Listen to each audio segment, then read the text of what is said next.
পবিত্র শবে বরাত আজ পাড়া মহল্লার মসজিদে মসজিদে নফল নামাজ আদায়, কোরআন তিলাওয়াত, জিকির আজগারে মগ্ন ধর্মপ্রাণ মুসলমানরা। দর্শক এই বিষয়ে আরো জানাতে ময়মনসিংহ থেকে আমাদের সাথে যুক্ত হচ্ছেন সহকর্মী ইমরান হাসান রাব্বি। ইমরান, আজকে তো পবিত্র শবে বরাতের রাত, এই মহান রাতে ময়মনসিংহের মসজিদে মসজিদে ইবাদত বন্দেগীর খবর জানাবেন আমাদের।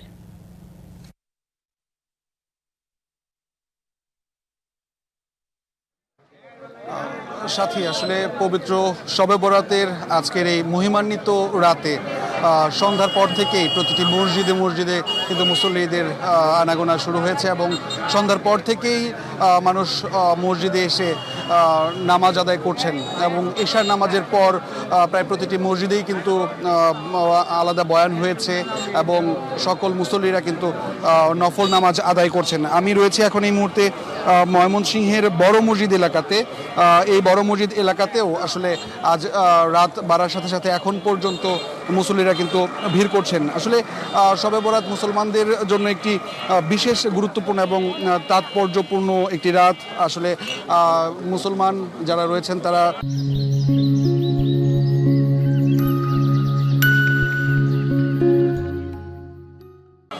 আজকের এই রাতে আল্লাহর আনুগত্য লাভের আশায় নফল নামাজ আদায় করছেন এবং আসলে বলা হয়ে থাকে যে এই রাতেই মানুষের ভাগ্য নির্ধারণ করে থাকেন মহান সৃষ্টিকর্তা এবং এই রাতে আসলে ক্ষমা প্রার্থনা এবং আত্মশুদ্ধির সুযোগ যে ফিরে আসে প্রতি বছরের এই পবিত্র শবে বরাতে, সেই সুযোগটিকে হাতছাড়া করতে চান না কোনো মুসল্লি, যার কারণেই পাড়া মহল্লার মসজিদের পাশাপাশি শহরের যে বড় মসজিদগুলো রয়েছে সেই মসজিদেও কিন্তু আসলে মুসল্লিদের ভিড় সন্ধ্যার পর থেকে আমরা দেখেছি। এই রাতে মহান আল্লাহর রহমত এবং মাগফিরাতের দরজা উন্মুক্ত থাকে আর তার জন্যই কিন্তু আসলে মুসল্লিরা নামাজ আদায় করছেন, নফল নামাজ আদায় করছেন, নিজেরা ক্ষমা প্রার্থনা করছেন, অতীতের ভুল শুধরানোর জন্য মহান সৃষ্টিকর্তা আল্লাহর কাছে ক্ষমা প্রার্থনা করছেন, যার কারণে প্রত্যেকটা মসজিদেই কিন্তু নফল নামাজ, কোরআন তেলাওয়াত এবং দোয়ার মাধ্যমে এই রাতটি আসলে কাটানোর চেষ্টা করছেন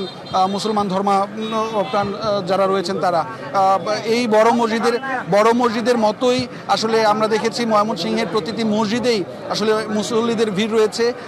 এই এলাকার যতগুলো মসজিদ রয়েছে প্রতিটি মসজিদেই আসলে মুসল্লিরা এখন পর্যন্ত প্রার্থনা করছেন, তারা তাদের অতীতের ক্ষমা প্রার্থনা করছেন যাতে তাদের ভাগ্য নির্ধারিত হয় এবং ভালোভাবে আগামীর দিনগুলো যাতে যায় এবং দেশ ও কল্যাণের জন্য আসলে আজকে মোনাজাত করা হয়েছে। এমনটাই ছিল আমার কাছে ময়মনসিংহ থেকে সবশেষ খবর।